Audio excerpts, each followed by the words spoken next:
हाँ जी, good evening everyone. पिछली videos में हमने कुछ जर्नल एंट्रीज की थी। आज हम फर्दर उसको देखेंगे कि कैसे नए कंसेप्ट आते हैं जर्नल एंट्रीज में। जैसे यहाँ पर लिखा हुआ है परचेज गुड्स फ्रॉम राम ₹10,000। ये चीज़ ध्यान से देखनी है कि क्या खरीदा, गुड्स खरीदा है तो गुड्स वर्ड यूज़ नहीं करते। मैंने क्या कहा था, क्या यूज़ करेंगे, परचेजेस।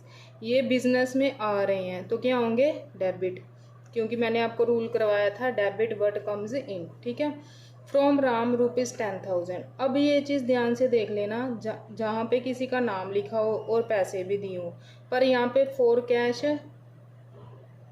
नहीं लिखा हुआ, फॉर कैश नहीं लिखा हुआ, तो अगर किसी का नाम आ गया तो ये चीज़ें बिना पैसों की खरीदी हुई है, मतलब उधार खरीदी हुई हैं। तो जब चीज़ें उधार खरीदी हुई हैं तो क्या लिखेंगे, परचेजेज अकाउंट डेबिट, यहाँ पे आएगा टू राम अकाउंट, क्योंकि पैसा तो हमारे पास से गया ही नहीं, अभी हमने उसको पैसा देना है। तो राम हमारा क्या हो गया, क्रेडिटर हो गया। क्या हो गया, राम हमारा क्रेडिटर, क्योंकि मैंने आपको बताया था क्रेडिटर वो पर्सन होता है जिसको हमने पैसे देने होते हैं।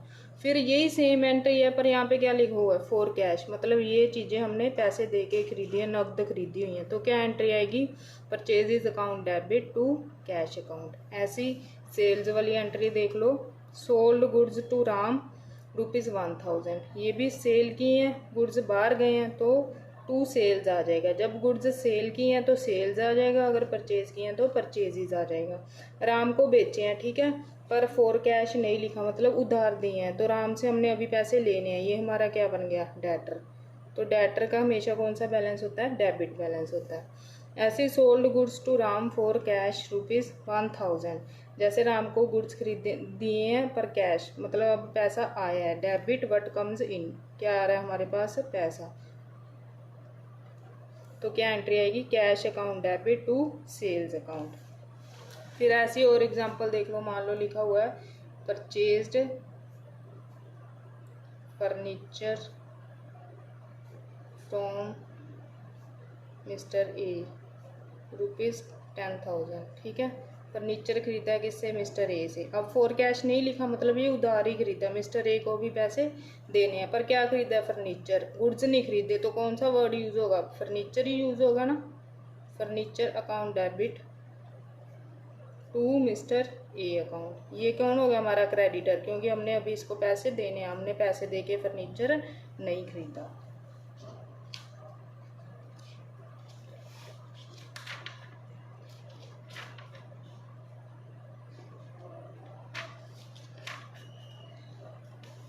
ऐसी एक एंट्री आपको आएगी, इंटरेस्ट ऑन कैपिटल @10%, मतलब मान लो आपको कैपिटल दी है 1 लाख,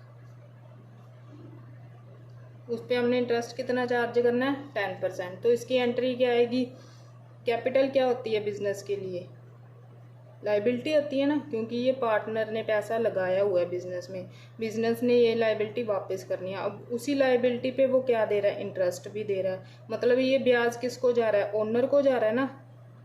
दे कौन रहा है इसको, बिजनेस दे रहा है।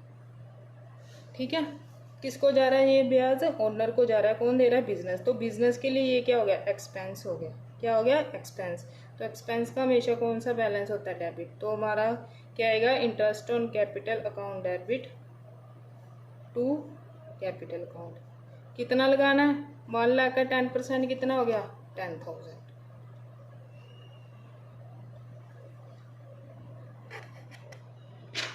ऐसी क्या आएगा, इंटरेस्ट ऑन ड्राइंग्स ₹10,000 मान लो। अब ड्राइंग्स क्या है, जो ओनर ने बिजनेस से पैसा निकलवाया वो ड्राइंग्स हैं, वो बदले में बिजनेस को इंटरेस्ट देगा। अब ये बिजनेस के लिए क्या होगी, इनकम होगी। तो क्या आएगा, drawings account debit to interest on drawings, क्योंकि इंटरेस्ट ऑन ड्राइंग क्या होगी, इनकम होगी ना। तो इनकम का कौन सा बैलेंस होता है, क्रेडिट बैलेंस होता है। आज के लिए इतना ही, अगली वीडियो में हम और जर्नल एंट्रीज करेंगे। अगली 2-3 वीडियो में आपकी सारी जर्नल एंट्रीज कंप्लीट हो जाएंगी।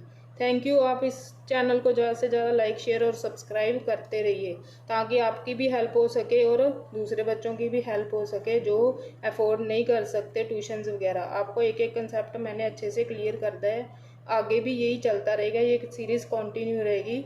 पिछले 1-2 दिनों से वीडियो नहीं आ पाई, पर अब ये सीरीज़ कंटिन्यू रहेगी। Thank you.